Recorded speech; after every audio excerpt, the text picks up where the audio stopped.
Doncaster, Paul Wilson and David Headon, an all ex-SMRC champion row 3, Danny Druland and William Robson row 4, followed by Will Pickett, Gary Waite, Andrew Patterson, Scott Tolland, Graham Waite and Robert Drummond complete the grid. A number of drivers only completing a limited number of laps in qualifying. Graham Waite, Robert Drummond 3 apiece, and same for Ron Cummings. So we'll see whether Ron has got what problems he had in qualifying sorted out.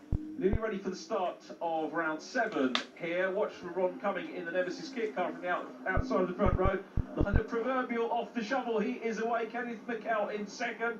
Alan Doncaster from 4th on the grid is 3rd. David Headon, welcome back to the championship for David Headon. He is next up, but Ron Cumming, who's looking to make it 5 wins in succession, is away and down the road running in the Class A3 Nemesis kit car. Super start from him. Kenneth McKell not too far behind as well. Remember, Robert Drummond will be making some moves, I reckon, through the field from the very back of the grid in 14th place after his limited qualifying. So literally the Class A1 cars bookended. We've got Kenneth McKell at the front, and then Scott Tolland, Graham Waite and Robert Drummond, the other Class A1 cars, at the back of the field. So it's going to be interesting to see whether they can catch Kenneth McKell. Bear in mind he had pole position pace. That's going to be a big ask for them. There is David Headon in the yellow Caterham CSR. Wonderful to welcome him back. The 2009 Scottish Saloon and Sports Car champion coming back and having another play. Really good to see him. First outing with us this year. And the other Scottish champion we need to mention is Paul Wilson, who is in the red Mini Cooper. Sideways moment there for the 29 car, Robert Drummond, trying to come through the field. As you can see, has already caught William Robson, who started in 8th on the grid, and that's Gary Waite getting in the mix as well. So Gary Waite starting to put pressure on him. Gary Waite running in Class A2, hoping to pick up points on the absent Class A2 points leader and indeed outright championship leader Andrew Morrison. So the Seat not here this weekend. Kenneth McKell is chasing hard, but at the moment Ron Cumming is equal to that, and really good to see Ron back racing here at Knockhill Circuit. Here comes David Headon across the line in the Caterham. Let's keep our eyes peeled for the red Mini of Paul Wilson. Ollie Mortimer goes through. Here comes Paul Wilson, the red Mini, the 2007 champion. Took 8 wins in a 2-year span in Mini Coopers, winning at Alt Park, I think twice, at Alt, once at Kirkiston. Rest of his wins coming here at Knockhill Circuit. And great to see him tempted back by the Mini Coopers. As you can see, Ollie Mortimer, the man who's getting the most success in that class at the moment. But as more and more people come into the Mini Coopers, you can expect that class to grow. As Gary Waite looks down the inside line, back on board with David Headon. Great shot here. Nice wide angle, you get a good feel for the track, you get a good idea of what the driver's up to in the cockpit as well. He's got a little bit of a way to catch the cars in front. I suspect he's got some clear circuit behind him. Just looking in the mirror, it goes uphill. That does seem to be the case, so a bit of a lonely time for him on circuit at the moment. Some good battles going on. Alan Doncaster goes out of shot. Next up is William Robson, chased by Gary Waite. Robson Class B1, Gary Waite in Class A1. Oh, and a sideways moment there, big slide from Gary, who's fighting the car, determined to try and hang on to the place.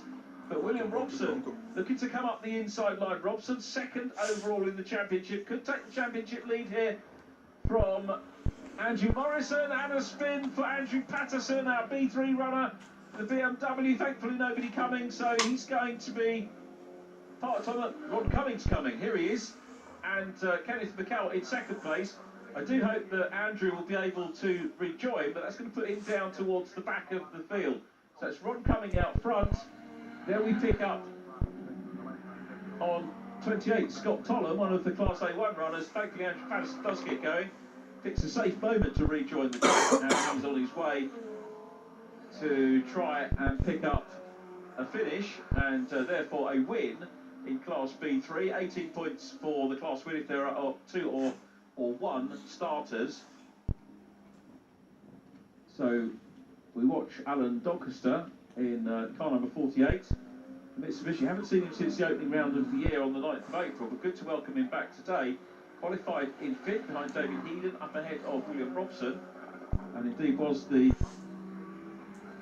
4th position, beg your pardon, ahead of ahead of Paul Wilson, separating Ollie Mortimer and Paul Wilson, and he's leading class B1 at the moment. Alan Dorcaston there in red is Paul Wilson. Wilson being closed down. Paul Wilson a guest entry, but of course comparatively we'll see how he does in the R53 Mini. Danny Dreel in the blue car, he's trying to hunt him down. We've got Will Picken racing the R53s as well. So the field slowly but surely gathering some momentum, and they might well be contesting their own races before too long. You never ever know.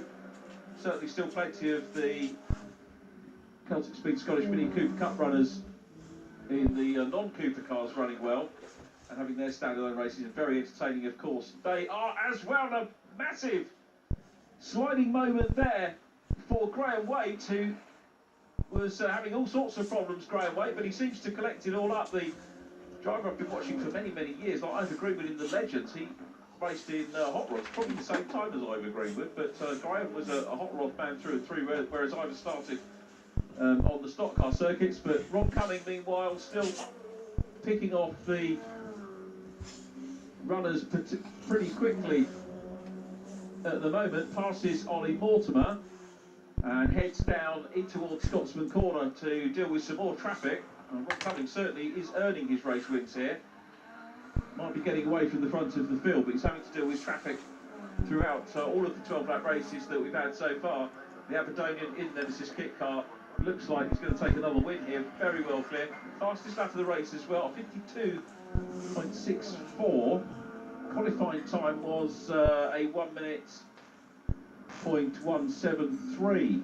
Dealing with the traffic well, as you can see. Gary Waite seen in. That was a very polite wave and a wide entrance into the hairpin for Gary Waite. Oh, and the BMW. I lost my gear stick.